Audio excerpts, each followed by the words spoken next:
ప్రాజెక్టులు ఎస్ఎల్బిసి కావచ్చు, బ్రాహ్మణవెల్లి కావచ్చు, పిలాయి కాలువ కావచ్చు, ధర్మారెడ్డి కాలువ కావచ్చు, ఈ ప్రాంతానికి కృష్ణా నది జలాలను ప్రవహింపజేయడం ద్వారా ఈ నల్గొండ జిల్లాను సస్యశ్యామలం చేసి తెలంగాణకే కాదు దేశానికే తలమానికంగా ఆదర్శంగా నిలబెట్టాలన్న ఆలోచన ఈరోజు మన ప్రభుత్వం చేస్తున్నది.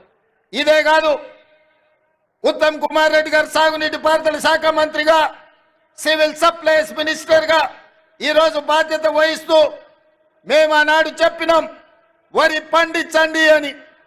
గత ప్రభుత్వం చంద్రశేఖరరావు గారు అన్నారు, వరి వేసుకుంటే మీరు ఉరి వేసుకున్నట్టే, వరి కొనుగోలు కేంద్రాలు మేము తెరవము, వరి కొనము మేము, మీరు వేసుకుంటే మీ కర్మ అని ఆనాటి ప్రభుత్వం చంద్రశేఖరరావు గారు అన్నారు. కానీ మేము అధికారంలోకి వచ్చిన తర్వాత సివిల్ సప్లైస్ మినిస్టర్గా ఉత్తమ్ కుమార్ రెడ్డి గారితో మాట్లాడి ఈనాడు ఐకేపీ కేంద్రాలు 8,500 ఐకేపీ కేంద్రాలు తెలంగాణలో నలుమూలల తెరిపించడం ద్వారా వరి పండించండి, కనీస మద్దతు ధరనే కాదు 500 రూపాయల బోనస్ ఈ తెలంగాణ రాష్ట్ర రైతాంగానికి ఇస్తామని పిలిపించి నల్గొండ జిల్లాలో 5,12,000 ఎకరాల వరి పండించే రైతులు దేశానికి ఆదర్శంగా నిలబడ్డారు. అందులో 2,70,000 ఎకరాల సన్న వడ్లను నల్గొండ జిల్లా ప్రజలు పండించారు. అందుకే ఈరోజు 3 రోజుల్లో మీ అమ్మిన వడ్లకు పైసలు ఇవ్వడమే కాదు 500 రూపాయల బోనస్ ఇవ్వడం ద్వారా రైతు అంటే ఆత్మగౌరవంతో బ్రతకాలి, రైతుకు వ్యవసాయం దండగ కాదు, వ్యవసాయం అంటే పండగ, ఆ పండగ ప్రజా పాలనలో ఇందిరమ్మ రాజ్యంలో జరగాలి అని ఇవాళ మీకు అందరు కూడా వరి పండించిన వాళ్ళు గుండెల మీద చేతులు వేసుకొని నిశ్చింతగా నిద్రపోయేటట్టు ఈరోజు మన ప్రభుత్వం ప్రయత్నం చేస్తున్నది. అందుకే మిత్రులారా, ఉమ్మడి రాష్ట్రంలో లేని విధంగా ఈ దేశంలోనే ఈసారి తెలంగాణ రాష్ట్రంతో పోటీపడ్డ వరి రైతులే లేరు. 66 లక్షల ఎకరాలలో 1,53,00,000 మెట్రిక్ టన్నుల వరి ధాన్యాన్ని పండించి ఈ దేశం మొత్తం మీదనే తెలంగాణ మొదటి స్థానాన్ని సాధించింది. ఈ తెలంగాణ రాష్ట్రంలో 5,12,000 ఎకరాల వరి పండించి నల్గొండ తెలంగాణలో మొదటి స్థానంలో నిలబడ్డదని నేను ఈరోజు ఈ సందర్భంగా గర్వంగా నేను చెప్పదలుచుకున్నా. అందుకే నల్గొండ రైతాంగాన్ని మనస్ఫూర్తిగా నేను అభినందిస్తున్నా.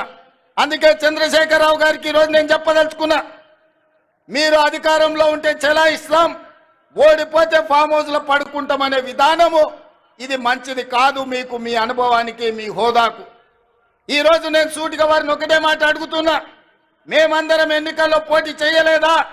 ఓడినా గెలిచినా ప్రజల్లో ఉండలేదా? ఒక్కసారి కాదు 2 సార్లు మీరు గెలిచినారు, మేము ఓడినాం.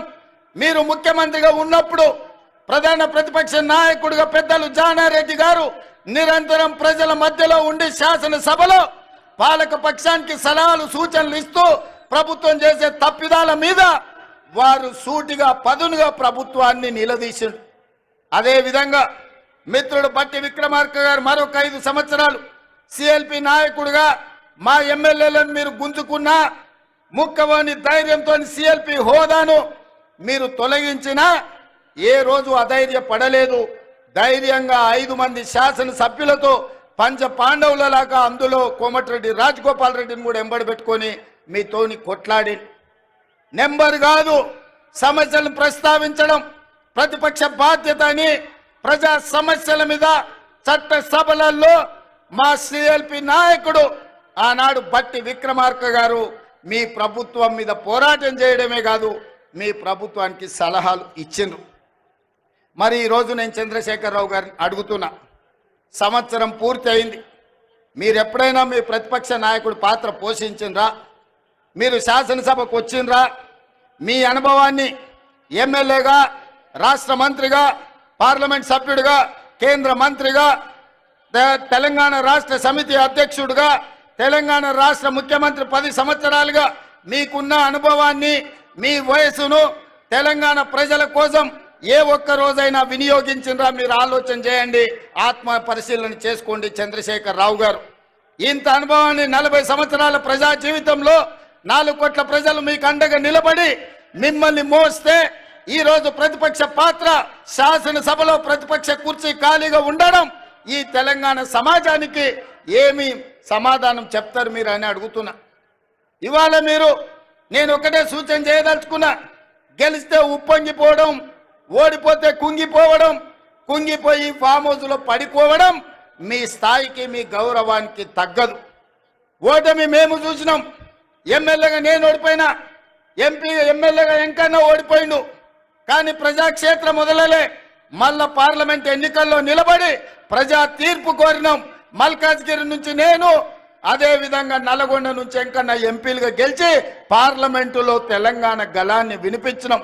ఎమ్మెల్యేగా గెలిచిన ఉత్తమ్ కుమార్ రెడ్డి గారు పార్టీ ఆదేశాల మేరకు పార్లమెంటు నల్గొండ నుంచి, భువనగిరి నుంచి వీళ్ళందరూ కూడా ప్రాతినిధ్యం వహించారు.